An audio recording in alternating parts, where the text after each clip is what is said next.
It's decider time in the geographical center of this country, and of course it's the center of attention because it's 1-1 in the series, all to play for. My 11 Circle presents Cricbuzz Live, here to make sense of it all in the company of Joy Bhattacharjya and Zaheer Khan. Gentlemen, welcome again. Good evening. Always good to have things set up beautifully in a series like this, no matter whether you're a patriotic Indian, you would have liked to have been 2-0, done and dusted, but we're talking about a decider.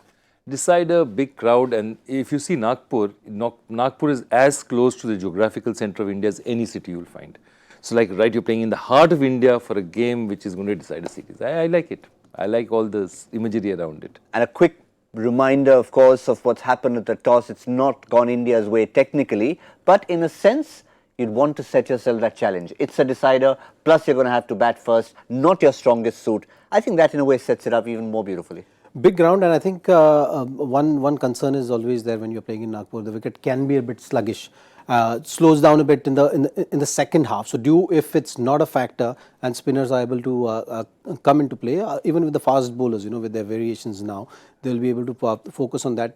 At times we've seen that it gets harder for batsmen to just go on playing those big shots. So that's something which may work in India's favour. On the hindsight, it might be a good toss to lose. But I think it's important that the batting form which was shown by Rohit and Shikhar both with that partnership up front, if India gets that, then I think it's going to be that much easier for bowlers to go out there and defend. I think another factor which we discussed in the last show after the last match was the fact that there are left-handers in the batting order, and now Manish Pandey coming in actually will ease off that scenario also. So I think it's a tactical call as well, that you will not get both the left-handers batting together.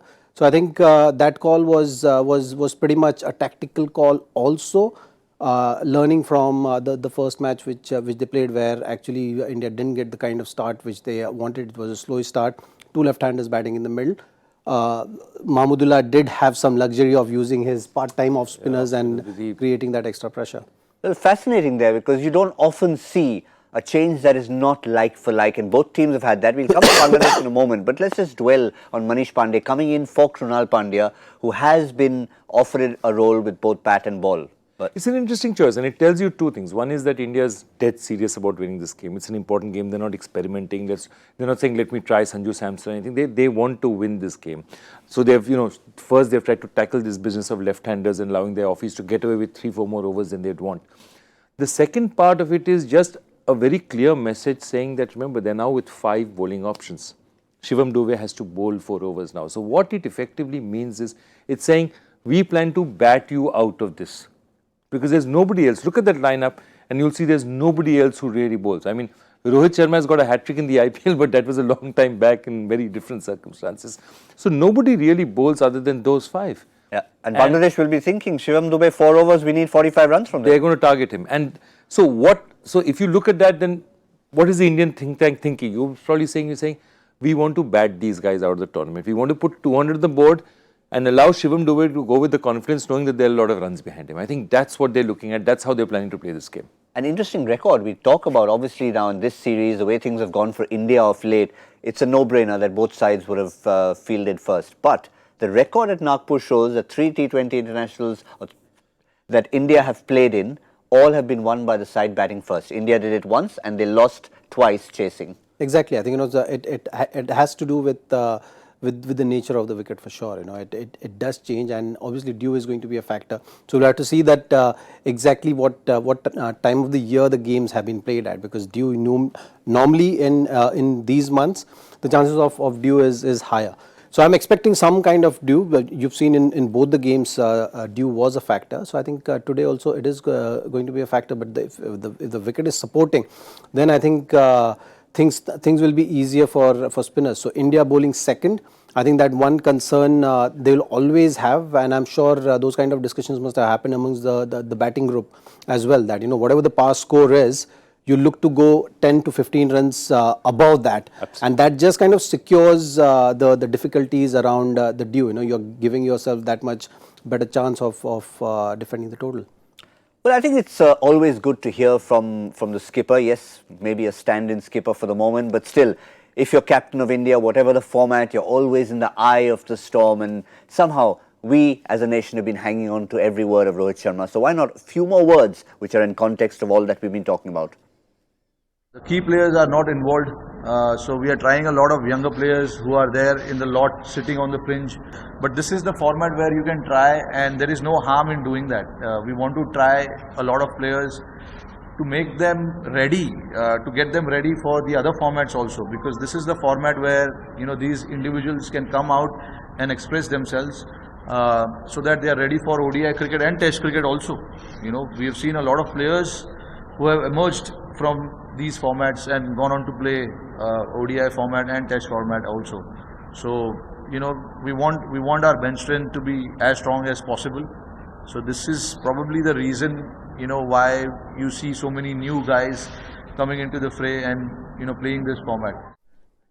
Interesting. Whenever you use the word experimentation, sometimes it can be misinterpreted for being over adventurous or doing something just out of the box, like maybe Krunal Pandya opens the batting. But I think when you really focus on something, what Rohit is saying, he's talking about experimentation meaning opportunity. Let's get everybody on the bench, let's get people playing, and interestingly, get them ready for other formats. And that's the interesting one, which I'm not quite sure I understand that you're the kind you want a T20 specialist to necessarily go on and play ODI cricket or Test cricket. So I think what Rohit is talking about is really in the context, in a lot of context of his own experiences. He was so good in the one-day format for the longest time, and yet Test he never got the chance to the end, and therefore somewhere he probably feels the need to say that people should get a chance to play other formats, because whatever you say, he must be thinking that for a batsman of his talent, Test cricket came very late to him. It should have come much earlier. So maybe that's how he's looking at it. I'm not sure that's the way the Indian think tank is looking at it. They are saying, let's try out as many for the T20, focus on that, let's get that done, There have been players, not just obviously T20 international, not as many played by India, but if you look at domestic leagues, and we've got the biggest in the world, it does sort of give you a place in the spotlight, and then it's up to you as an individual to see how you can translate that into other formats. And I think Rishabh Pant is one example. Known as an aggressor, obviously we associate him as a shortest format player. Let's take this and I'll get your point of view on this. A lot of talk about Rishabh Pant every day, every minute. I just feel that he needs to be allowed to do what he wants to do on the field, and I would request everyone just to keep your eyes away from Rishabh Pant, really, for a while. He's a young guy who's probably 21, 22 now, is trying to make his mark in international cricket. Every move he makes on the field, people start talking about it. I think it's not fair. I'm going to get both of you in. Joy, I know you have a strong point of view. Let me get Zaheer in first. I mean, if you are an international cricketer playing for India, isn't the spotlight part of the package?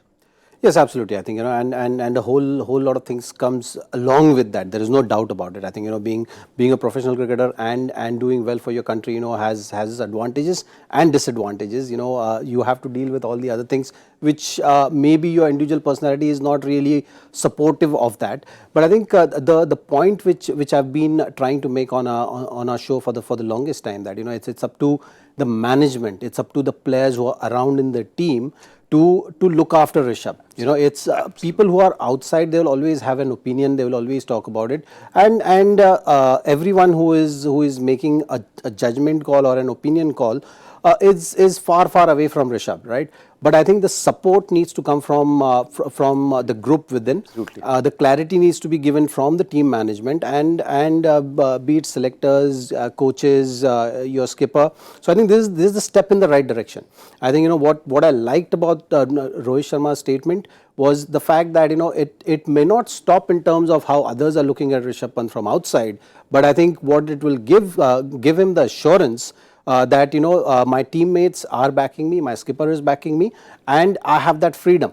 And I think that is going to go a long way in terms of development of Rishabh Pant going forward. And who better than Rohit Sharma, who himself have been dealing with certain kind of similar scenarios, and he understands what it takes and what is required at that stage. If you ask Rohit Sharma, you are the most talented cricketer, and he never used to really like it. Because he always used to feel that, I work bloody hard on my game.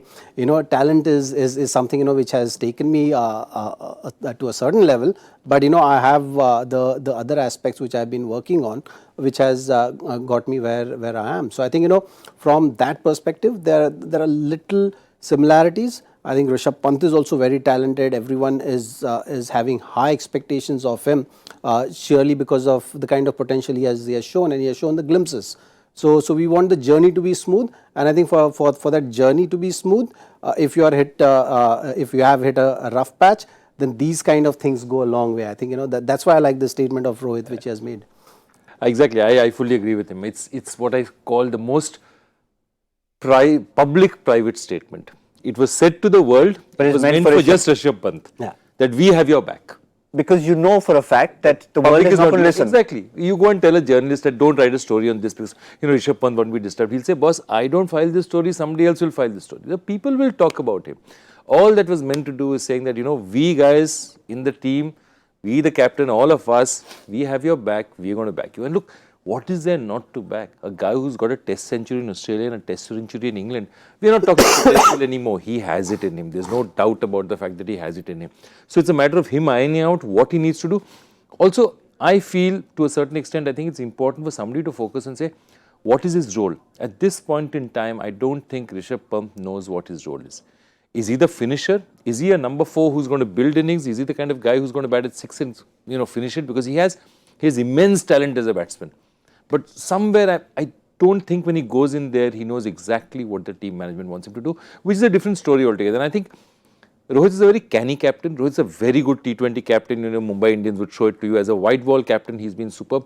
And the greatness of his captaincy, one of it has been his man management. There's a great story which even Harsha talks about during the World Cup. When Kuldeep Yadav was going through this really bad patch in the IPL, was dropped by KKR.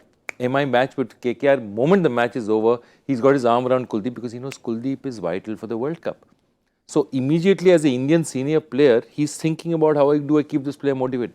So Rohit's really good at this, and I think that message was for Rishabh more than anybody else. It certainly was, and we know for a fact that we call it trial by media, and that's what tends to happen sometimes for Indian players, but you can't shy away from the fact that no matter how much support Rohit gives him, he will certainly be on trial to a certain extent, especially looking ahead to the World T20 in less than a year's time. But we've already talked about Rishabh. What about some of the others who we feel may not quite have that ticket to Australia yet? What do they have to do and what have they done so far? First player in the limelight post the World Cup, Shikhar Dhawan. Shreyas Iyer certainly has the potential. Maybe not completely booked himself. We've already talked about Rishabh Pant. These are all records we're showing you in T20 internationals post that World Cup. Krunal Pandya not playing today, but again will be trying to find his way back into that 11, definitely into the 15. Washington Sundar will be definitely in there. 7 matches, 23 overs is what he's bowled, and Deepak Chahar also has been now spearheading the attack, at least at the temporary absence of Bumrah and Bhuvaneshwar Kumar. So certainly they will need to look up and step up. But of all these players we've mentioned, leave Rishabh aside, who do you think has come closest to almost booking a spot so far? Tough to say, because I think the situation is such that I think Deepak Chahar has done well for himself. Also, why Deepak Chahar may have a better chance is because if you're going to Australia, almost certainly you're going to have a situation. Say Kunal's done well, but Deepak, the interesting thing about him is, if we go to Australia, we'll be playing 3 seamers usually. So Deepak may not be your go-to person in the final overs, which is currently his weakness. Okay, he's not the greatest bowler in the 18th, 19th, 20th overs. But if you're going to give him 2 up front and maybe 2 in the middle, in Australian conditions where there's a bit of bounce, there's something with him to work on. I think Deepak is the closest to saying that, okay, I've got something out there which I may have developed something. Kunal, my only problem with Kunal, Washington and all is they're all playing for effectively one position. Because I cannot see India playing more than 2 all-round batsmen spinners in Australia. I don't think the conditions will warrant it. What do you think? I think it's important. And obviously the big factor is T20 World Cup, and that's something which the management and the skipper also needs to have in mind for sure. And when you are thinking of a goal of winning the World Cup, then you have to think about all the other aspects as well, where the matches are being played. So Australia predominantly, what are the kind of conditions which we'll be facing? What is the best kind of combination to succeed in those conditions? What are the styles of players will need? So these are the factors which needs to be considered for sure, and I think that's one of the reasons Sanju Samson also has come in the mix. So you have all these pool of players who they will be looking at, and they will be picking from these kind of players. What so far I've been confused about that these kind of signs have not been seen. So when you're looking at going to Australia, you would expect 3 seamers to play, because in subcontinent, that, minimum requirement of any playing 11 is to have at least 2 spinners, two quality spinners. If you have more, then that's a luxury. Similarly, in Australian conditions, possibly you'd want 3 good seamers, and then maybe someone like Hardik Pandya or Shivam Dube or whoever is available at that stage who management is going to back. Obviously, if Hardik is fit, he will walk into the side. So that changes the balance. So you have 4 seam options and you have 2 supporting spin options. Chahal being one of them for sure. I think he has claimed that seat. Absolutely, for sure. He's been bowling phenomenally well. So you would expect Chahal to be there. So you need a support cast with that. So now be it Kunal Pandya, Ravindra Jadeja, those are your spin left arm spin options. Then you have Washington Sundar if you want to continue. Can bowl the power players. Exactly. Or you have another leggy.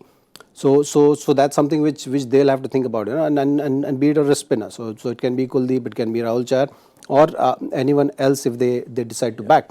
So these are the factors I think they need to consider, and that's something which you've seen in Indian condition. Doesn't matter what the conditions are. If you're preparing for T20 World Cup, then you have to start believing in certain players and start defining those roles.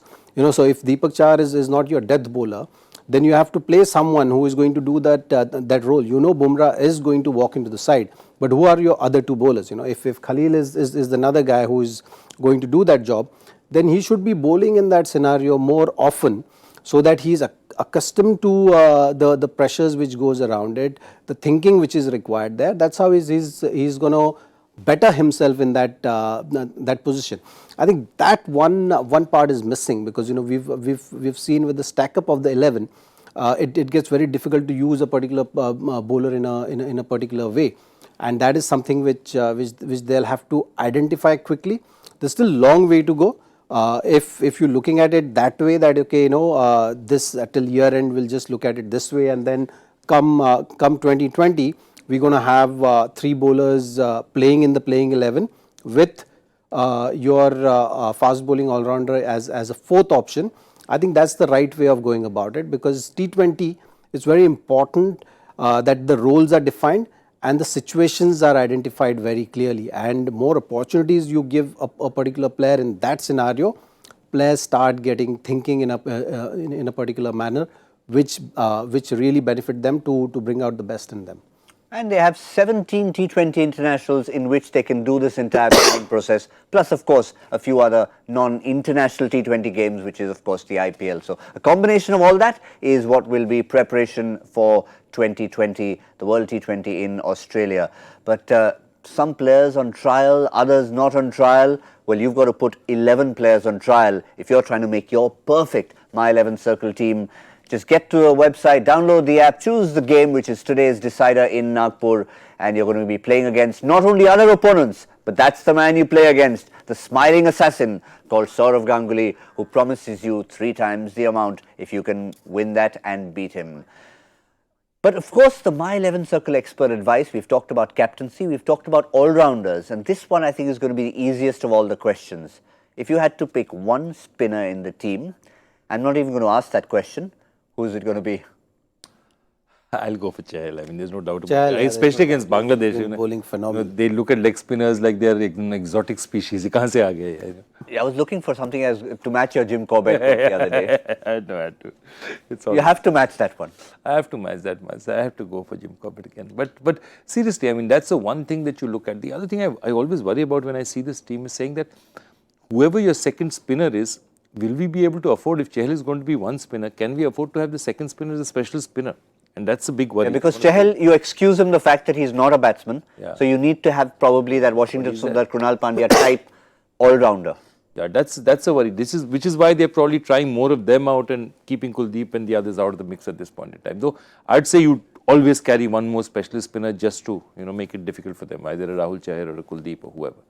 Yep, well, that's a discussion we've often had about Kulcha or Chaku, whichever way you call them, playing together is maybe that one slight weakness in the batting lineup. But in terms of like-for-like changes, how about India and Bangladesh both doing exactly the same thing? An all-rounder spinner left out, in this case it's Mossadegh left out for Bangladesh, and they've gone with an out-and-out batsman in Mohammad Mithun, who's come into that middle order. Might possibly see him bat higher up than that, certainly above Mahmudullah, going by the way Mohammad Mithun has played in the past. But both teams looking to aggressively strengthen their batting, and both of them will be going with 5 essentially. Bangladesh have one more option, India with only 5 bowlers. India with 5 bowlers, yeah. I mean, traditionally, as I said, everyone bowls a bit in Bangladesh. So everyone, the 6-7 bowlers they always seem to have in the park. But yes, that's true. And Mossadegh was just saying, I had to bowl that 17th over, straight at this one's feet, at Rohit Sharma's feet. He tried his very best. And he'd be thinking, no matter what you say about injury and all, I think the main injury was to his pride. After you get hit like that, coming back in the next match is it's really a tough option. Certainly is. And the real problem that Bangladesh have had is, and Joy is still trying to find what kind of a comparison we can do for it, is against wrist spin. They're going to be up against Chahal today. We are unanimous that that's the spinner we want in our My 11 Circle team. But look at the record of wrist spinners against Bangladesh in T20 international since January 2018. 63 overs, 27 wickets. Look at that average. That's an incredible stat. And that used to be actually for a long time true of the West Indies. The West Indies were notoriously suspect to wrist spin. But I've never seen that against. You would think that in Bangladesh, in Indian conditions, teams brought up in these conditions play wrist spin better. It doesn't seem to be happening. Would you say it's attributed to the fact that they don't have as many wrist spinners to play in domestic cricket? They've got left-arm spinners which they produce like an assembly line. But they even had a scenario in the local tournament where they said every team has to play one leg spinner compulsorily. Only Aminul has come out. I think that surely is one of the factors. If you're not used to practicing a certain discipline, it's always going to be difficult to pick that. Being a subcontinent team, you expect them to play spin better, and they are good players of spin. There's no doubt about it. It's just that wrist spin, maybe lack of practice, maybe lack of available options for them to work against has created this kind of a gap, which I'm sure now with Aminul coming around, will be a great help in terms of preparing better to take on leg spinners. Well, I think the theme on the show has generally tended to be trial. Some of the Indian players on the trial, all of you for your My 11 circles, but the toughest trial that comes for all of you out there is in the hands of Joy Bhattacharya, the Joy Factor question. What are we on trial for today? It's an interesting one. I mean, even if you don't know the answer, it's something worth guessing. Which Indian cricketer is the only one to score a century on Test debut and a 50 on ODI debut? Which is quite an impressive record. I mean, there aren't too many people, but you have about only 14 people to choose from, out of which the first 5 eliminate themselves because, one-day cricket wasn't around when they started their careers. So, but it's not bad, and interestingly, it wasn't a great career for that followed. So that's all right. You've given a little more away, but I think it's going to be a case of fastest finger first. Yeah, it's fastest finger first, absolutely. Yeah, because this is Rick Rohit has already sent the answer as we were speaking. Yep. All right, but the trial continues. This is about the numbers. This is about who sits in comfort at the halfway stage with those wonderful little Singhasan type cricket balls. It's called the My 11 Circle Expert Couch. Well, all 3 of us are up against it. India batting first. They don't like doing it. Can they change it today? And today be the day when they tell themselves, yes, we're going to set a total like we chase a total. And if so, how many? Okay, I'm going first. If that's the case, I like India today. I'm going to go with 187. Oh. Going high. By my standards, I normally sell short. I was going to go exactly kind of that now. I'm going with 180. Okay. Let's narrow the gap now. I'm going high, 195. Oh. Basically between the two of you have eliminated all chances of me winning it. So you need kind of something. I need to be very accurate. You need to be very accurate, but it's that's fine. It's still a kind of total that I think is well within reach. But it's Nagpur. It's a large ground, and of course it's all to play for in the decider. There'll need to be about 80 or 90 at the halfway stage if we are to come true. And that we will talk about on Cricbuzz Combox, and we'll be back with much more on My 11 Circle presents Cricbuzz Live.